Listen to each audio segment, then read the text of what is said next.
Krishna university digital classes में आपका स्वागत है। मैं Poonam Chaurasia, law department Shri Krishna university से आप लोग के सामने आज मुस्लिम लॉ के सोर्सेज के बारे में डिस्कस करने वाली हूँ, जो कि आपका BLLB 4th सेमेस्टर और LLB 2nd सेमेस्टर और साथ में नेट और सेट के विद्यार्थियों के लिए बहुत ही यूज़फुल रहने वाला है। तो हम बात करते हैं मुस्लिम लॉ के सोर्सेज के बारे में, जिसमें हम कुछ टॉपिक्स के अंतर्गत बात करेंगे, उसका इंट्रो देंगे। सोर्सेस ऑफ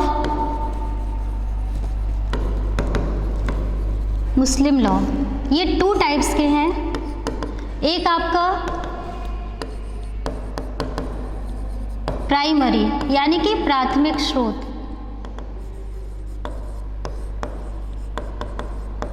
और दूसरा है सेकेंडरी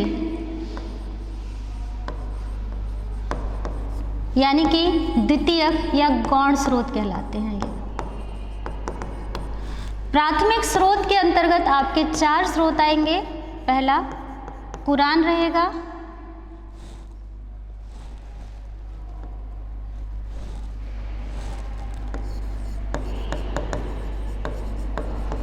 प्राइमरी में आपका कुरान, सुन्ना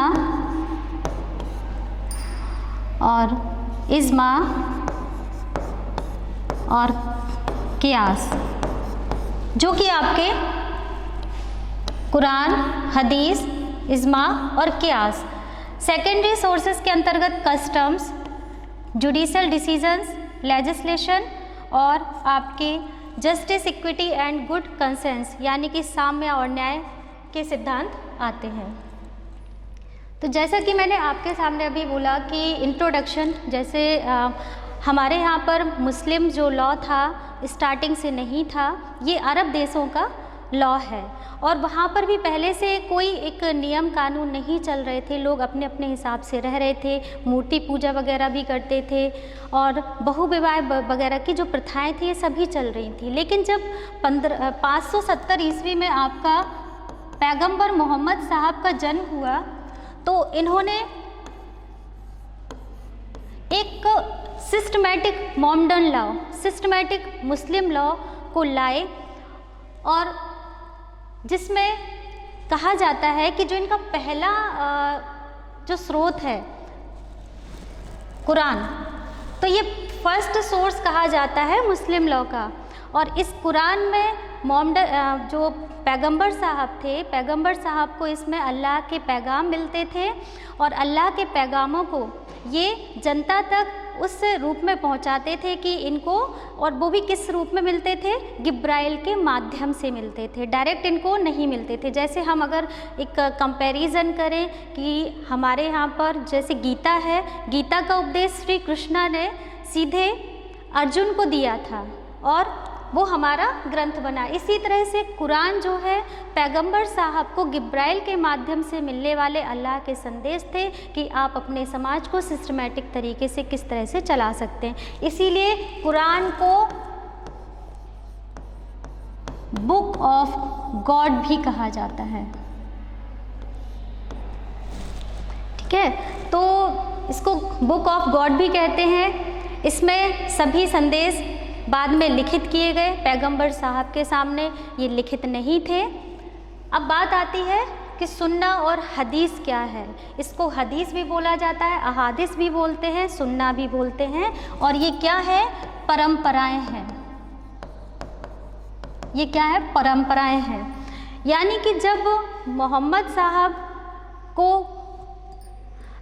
अल्लाह के संदेशों के अतिरिक्त जब वो किसी भी समस्या पर अपने विचार रखते थे और वो उस समय उनको एक आम व्यक्ति के जैसे कार्य करते थे, तो उसमें जो उन्होंने डिसीजंस दिए, जो विनिश्चय किए, वो उनके परंपराएं कहलाईं और लोगों ने उनको मानना शुरू कर दिया।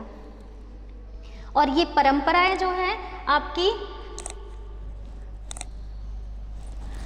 समाज में किस तरह से रही, उसको बोलते हैं सुन्नत उल फ़ील एक होता है सुन्नत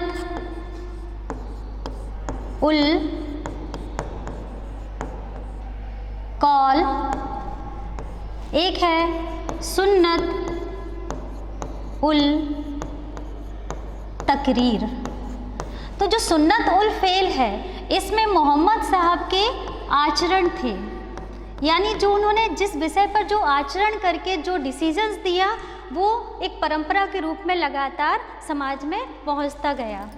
फिर सुन्नत उल कौल आता है, तो यहाँ पर उन्होंने इसके माध्यम से उपदेश, यानी जो मोहम्मद साहब के उपदेश थे वो सुन्नत उल कौल कहलाए। और सुन्नत उल तकरीर, यहाँ पर उनका मौन रहता था, यानी कि वो कुछ नहीं बोलते थे, मौन रह कर के जो कोई आया और उन्होंने अपनी समस्याएं रखी और उस विषय में मोहम्मद साहब क्या रहे, मौन रहे, तो वो भी उनकी परंपरा के रूप में की, यानी कि उनकी मौन स्वीकृति मान सकते थे। तो इसके बाद आते हैं इज्मा, जो तीसरा स्रोत है इज्मा है।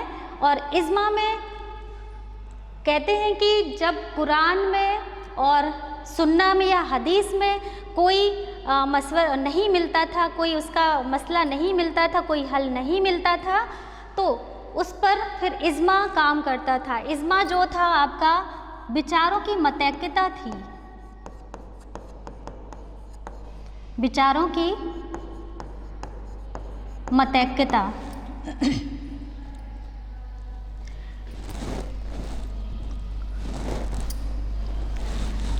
जैसे अभी सुन्ना के बारे में हम बात कर चुके हैं, सुन्नतुल फेल, सुन्नतुल कौल और सुन्नतुल तकरीर। अब बात आती है इज्मा की। तो इज्मा क्या है? An agreement of jurist among the follow of the prophet Muhammad in a particular age on particular questions. किसी निश्चित विषय पर लोगों के जो विचार हुआ करते थे, लोगों की जो मतैक्यता थी, तो मतैक्यता को इन्होंने इज्मा बोला। यानी किसी विषय पर जब मोहम्मद साहब नहीं रहे और उनके जो अनुयायी थे वो बाद में उन पर विचार करते थे। और ये इज्मा जो था ना, इज्मा ऐसे ही नहीं था, जो विचारों की मतैक्यता थी वो आपके सुन्नत से और कुरान से कहीं ना कहीं उन पर विचार किया जाता था और उनके उन तर्कों पर उन पर विचार करने के बाद फिर ये मतैक्य होते, इनकी बीच में विचारों की आदान प्रदान होता था और उस पर एक निर्णय लिया जाता था। और फिर जो निर्णय धीरे धीरे समाज में चला वो इज्मा कहलाता है। इज्मा भी तीन तरह से रहा। एक था आपका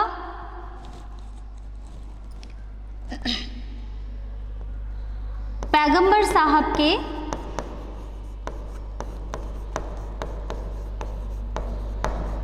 अनुयायियों का इज्मा। दूसरा था आपका उनके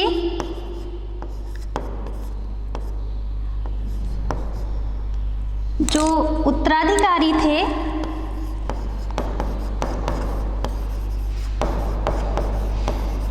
उत्तराधिकारियों का इज्मा। इसको विधि शास्त्रियों का इज्मा भी कह सकते हैं, विधि शास्त्रियों का इज्मा।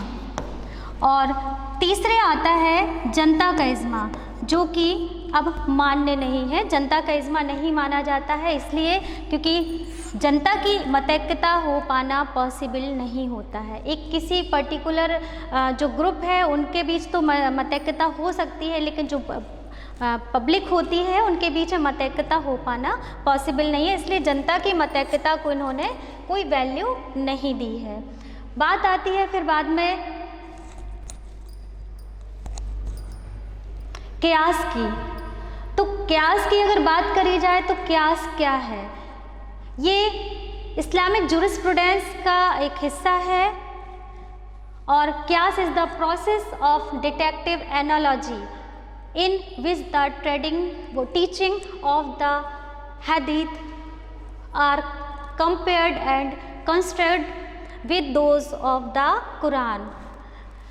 जो कुरान में बातें कही गई थी, जो सुन्ना में ये लोग देखते आए थे और जो इज्मा में सबने देखा, तो उन सभी को ये किस आधार पर इन्होंने सभी चीज़ों को लिया और किस आधार पर समाज में इस तरह से ये ट्रेडिशंस चले आ रहे हैं, उन सभी का तर्क जो रहता है वो कियास में है। उस पर कियास में उसमें बात की गई है।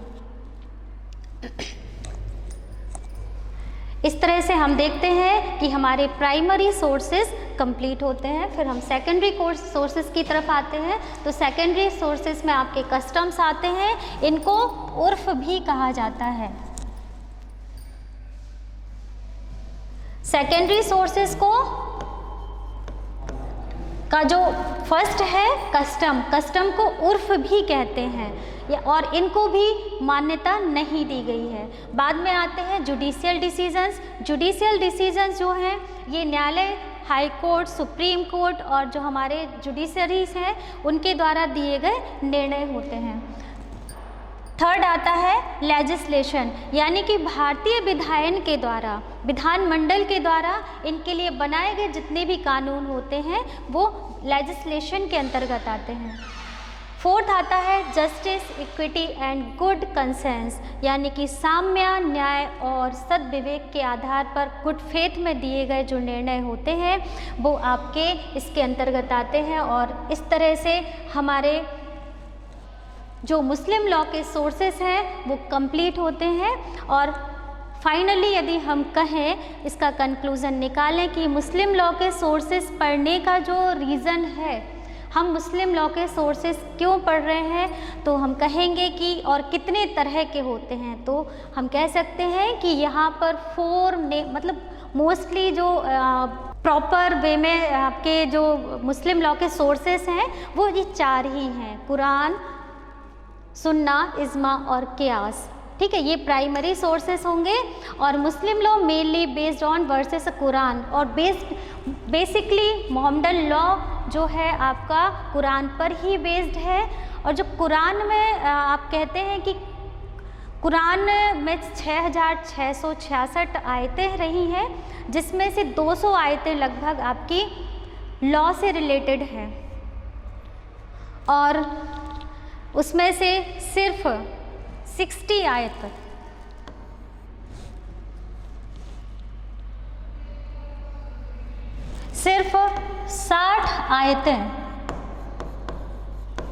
सिर्फ 60 आयतें ही आपकी पारिवारिक विधि से संबंधित हैं। पारिवारिक विधि यानी कि फैमिली लॉ से रिलेटेड सिर्फ 60 आयतें हैं। और जो फैमिली लॉ आज हम पढ़ रहे हैं मुस्लिम लॉ के रूप में, तो वही है। और इस मुस्लिम लॉ की जो फैमिली लॉ है इसमें हम पढ़ेंगे इस जो 60 आयतें हैं उसमें आप विवाह, मेहर, तलाक, विभाजन, हिबा यानी कि दान, ये सभी चीज़ें आप इसके अंतर्गत पढ़ेंगे, जो कि हम आपको नेक्स्ट क्लासेस में लेकर के आएंगे।